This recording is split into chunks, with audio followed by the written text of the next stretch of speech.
اور اللہ ہر چیز پر قدرت رکھتا ہے۔ اے پیغمبر، اپنی بیویوں سے کہہ دو کہ اگر تم دنیا کی زندگی اور اس کی زینت و آرائش چاہتی ہو تو آؤ میں تمہیں کچھ مال دوں اور اچھی طرح سے رخصت کر دوں، اور اگر تم اللہ اور اس کے پیغمبر اور عاقبت کے گھر یعنی بہشت کی طلبگار ہو تو تم میں جو نیکوکار ہیں ان کے لیے اللہ نے اجر عظیم تیار کر رکھا ہے۔ اے پیغمبر کی بیویوں، تم میں سے جو کوئی کھلی ناشائستہ حرکت کرے گی اس کو دونی سزا دی جائے گی،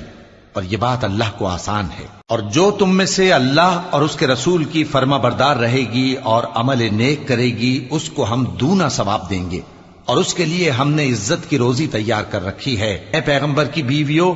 تم عام عورتوں کی طرح نہیں ہو۔ اگر تم پرہیزگار رہنا چاہتی ہو تو کسی اجنبی شخص سے نرم لہجے میں بات نہ کرو،